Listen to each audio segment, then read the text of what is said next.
But if you look at it, uh, okay, I don't want to expand that point. I don't want to expand that point. So, generally, going back to the aspect of our attack as a people, is that all people that find themselves failing to, I mean, failing in upward mobility, even though they are competent, you must begin to look at the underlying factors and see what is it that is going on in my life. Why is it that we as a people are failing to succeed? To understand, I'm not talking about an individual. As an individual, you might have your own spiritual attacks or whatever that only got to do with you. But if it happens on a group, on a large group, especially a nation like Zimbabwe, it therefore tells you that there is a specific attack planned, orchestrated in specific powerful places that has been targeting you as a people, not just as an individual, as a people, that leads to your community to to be destroyed, your country to become a pariah, the best of your people being sold as slaves in other countries. And you know the slavery of these days is that's how they do it. They make your environment so, can I call it, they destroy your environment such that you are able to sell yourself as a slave, essentially going out to other countries. Now, if you look at the Zimbabwean situation, for how long do you think it's going to be like this? How long? What solution do you think is going to be found? Because, Emerson Mnangagwa and these people in ZANU-PF and Harare, they speak as if Zimbabwe is okay. They speak as if there's nothing wrong. Like, they don't say anything wrong. The country is fine. It's amazing how they speak positive, yet when you look on the ground, the country is going down. It's been going down year after year, year after year. So it means that they're just plainly lying and hoping to get away with it because they've got the power, they've got the military backup, and then they've got the backup of their global supporters in Washington and in London. Okay, who propel them there, who keep them there. Because these people in London and in Washington are not attacking ZANU-PF. They are attacking Zimbabweans, the people. That's what they're destroying. Zimbabweans as a people, to understand. So, as we can see, now I've noticed that Robert Mugabe fought this brutal war.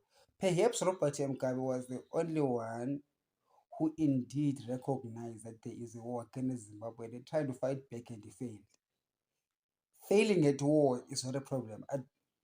I wouldn't blame Robert Mugabe for losing a war, for fighting an economic war, a very sophisticated economic war attacked on him and failing. Failure happens to all of us. But I think that after Emerson Mnangagwa took over, the country's got on a downward spiral whereby the walls who came to finish off Zimbabwe came through Emerson Mnangagwa. They were not rescuing the country. They were saying that they have lost the war, therefore they were coming to take the rest of the spoils. And right now the country is totally destroyed, and it's gonna deteriorate even further. Even if Emerson Mnangagwa is gonna win, they rigged elections. He's going to win the elections, but the situation is just gonna get worse and worse because these guys now see that the country has gone to the dogs, and the global powers that be, I do not know their end game when it comes to this.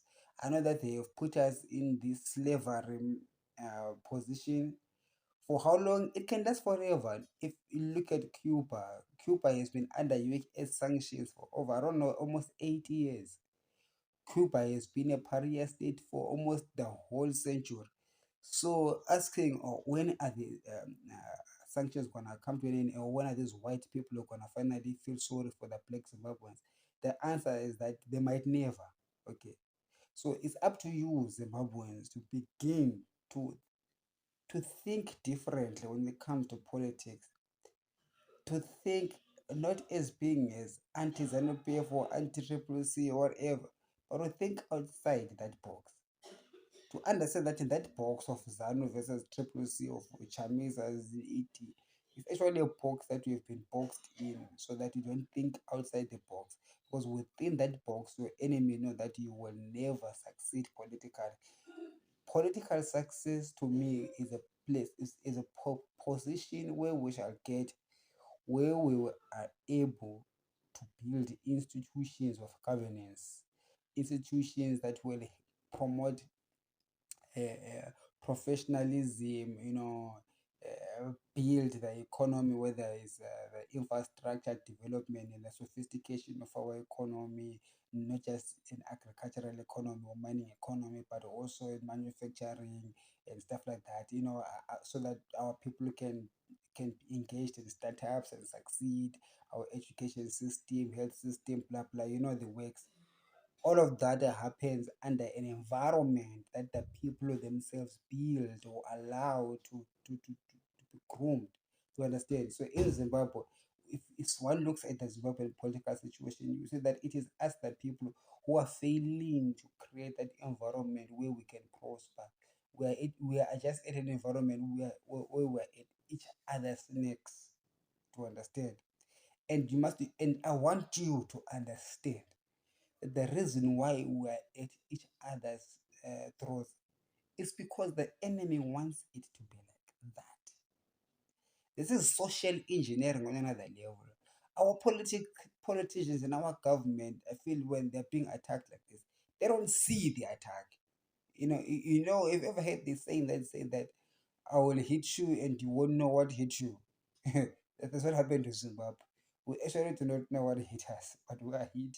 And when we are hit, you get dizzy and you start attacking each other. And then you start thinking that we're fighting for political seats for the sake of access to resources so that you can control for you and your family and conquer the others. It's been convoluted, all right. I mean, so at the end of the day, what I'm saying is that with Zimbabwe, you do not know what hit you. And what hit you is an atomic bomb. That is a social bomb which destroyed your social structure in the country.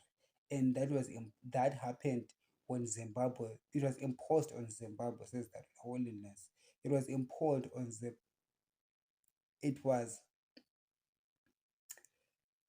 brought to Zimbabwe by the enemies of the country. It was imposed.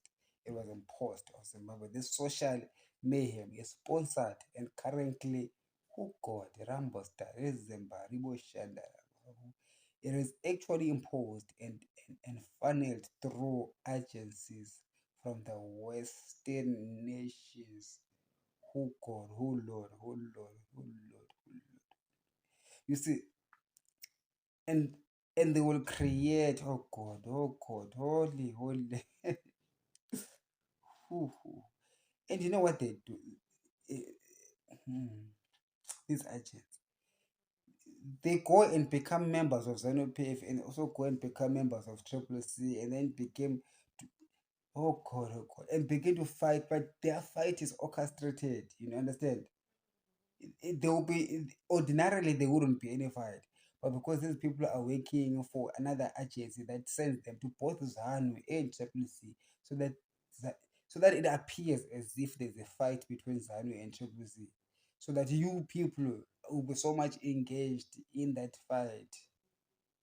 In, oh God, Horiabo Sienda Raborika Shendere Liborakari. God is speaking, Maria Cassette.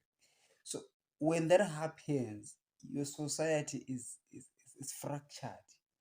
Okay. You wouldn't know. There are some of these actors they know, but the majority of them they do not know. Some people are just told that Chamisa Chete Chete, let's support Chamisa, let's do this, let's go and cause this mayhem. They're thinking that they're leading a revolution that will bring the country to be free, and then the others are bought to become ZANU PF and and say whatever it is, or argue whatever they argue, or do whatever it is that they're asked to do, all the political drama. What I'm trying to say is a script written in Hollywood. All of the drama is a script written out there so that you are controlled into thinking that there is a problem with somebody. That is why there's a problem in Zimbabwe. It is ZANU PF. it is ED, it is so let's try to remove him. And you begin to think that trying to remove him will lead you to success, even though they know that you are not going to remove him because they're the ones who put him there and keep him there. And he knows that he's not going to go anywhere. And he's just playing a role. Okay, he's just playing a role. And and even those that oppose Mnangagwa are just playing a role of opposing him, you know. But the one who's fooled is the Zimbabwean who doesn't have money in the pocket. That's how it is. How it is. Those that are hired, they've got money in their pocket. And those that are not hired are the ones who don't have money in their pockets. That's why the country is suffering, because your country has been brought on its knees by these Western agents. When we talk about Western puppets in Zimbabwe, it's not MDC, it's all the political players. By and large, the majority of them, both the ruling party and the opposition, they are the agents who are who have been set up, the global powers that set up systems. They have set up the system so that those that are in power in Zimbabwe are destroying Zimbabweans. It does not matter whether it's, you see, if you think that maybe the opposition is better, you look at what they have done in Harare. We have got an opposition mayor, we've got an opposition MPs in Harare. Even Bulawayo, almost the whole of Bulawayo is opposition MPs. But what have they done that they show that they're different? Absolutely zero. It goes to show you that it's not a matter of ZANU-PF or Triple C. I don't really care who is in power between anyone of the two, because at the end of the day, it's the fact that our community as Black Zimbabweans has been attacked, and I'm telling you that the enemy has used this weapon that you do not know about, of polarization. Okay, so when you're a polarized uh, society, and they can just do all sorts of mambo jumbo, and you don't understand really what's going on here, but the result is that your economy will fail, and you will leave your country, and you become slaves in their countries, and they will have your labor, your highly valued labor. They will have it at a on cents on the dollar, because we are a destroyed people. So I need to start thinking in terms of us as a people, not in terms of with Mkomana ngapinde, that is just useless, you know, position to take, because that's what the enemy wants you to think, and they know that you won't succeed in it. And even if you succeed in it, they know that they still control the Mkomana anyway. So in any case, you are still destroyed. You still now to think outside of that political box where they put you in, and begin to think as a people, how do we go forward? How do we talk over the reins of power, and removing or existing outside the political framework that has been created for us or handed over to us by our Western enemies? Remember that Zimbabwe was colonized by Britain. Do not think that the war has ended. It has not ended. It has just morphed into different appearances. So during the first Chimurenga and the second Chimurenga, it was an open warfare. You know, we had the guerrilla warfare and the so-called Lancaster House Agreement. The Lancaster House Agreement brought about a cessation of hostilities from both sides, and came up with something that appeared as if like it's a victory for the Zimbabweans. Perhaps it was a step towards victory, but do not think that the enemy rolled back. No, the enemy is still resilient and still using other means, as I was saying to you, that attacking a social fabric is actually a weapon used by the enemy to attack a people. So right now we are still engaged in war, in warfare, but the warfare doesn't involve guns and bullets, but it involves ideas and philosophies, you know, and then if the enemy's ideas and philosophies and political systems win, your political systems are destroyed, your economic livelihood is destroyed. So you begin to see that you are destroyed by your economic outcome as a people, not just as an individual, as a people. When as a people you are all destroyed, you're all screwed. They can be successful individuals who are able to escape through the cracks, or those that actually are part of the influencers that are used by them, the enemy of the people, to actually crush all of us. So what am I saying in a nutshell or in conclusion is that getting out of that political box and begin to think as a people. People think, or think as a people. I don't know what phrase I can use for it. Is where we need to be, and then you begin to realize that the elections that are coming are actually useless in the broader scheme of things. They are only good for the sake of making noise, but for in the broader scheme of things, they will not really change anything, but they will keep people going back and forth, but really never going anywhere. The real salvation is going to come once, one way or the other, we get out of that box and begin to live, to invent our own political system that comes from us, the people. But that's very difficult to get. I'm not saying this because I've got a pure solution, but I'm presenting to you a problem and trying to think a solution together with you. But my solution is not that well refined, because you will have to think as a people. But I say that there's a challenge there in thinking as a people also, because right now someone will say that, oh, we're thinking as a people. Chamisa is thinking for us, but I told you that Chamisa is not you, is not part of the people. He's agent of the enemy together with Itim Nangagwa. They are both agents. They're both playing roles. Okay, so it is that system that involves them, that involves ZANU PF, that involves Triple C, that involves these political players. It is that system that has to be done away with. All of it. And when I talk about us the people, also the danger there lies that our enemies, when they see us doing that, will also infiltrate within us the people and try to do exactly the same thing that they've done before. So as I told you that, I mean, as I'm saying, that this is a challenge with no solution yet, meaning that I do not have the solution yet. Somebody else perhaps might have the solution yet. At least you can seek a solution better when you understand the problem.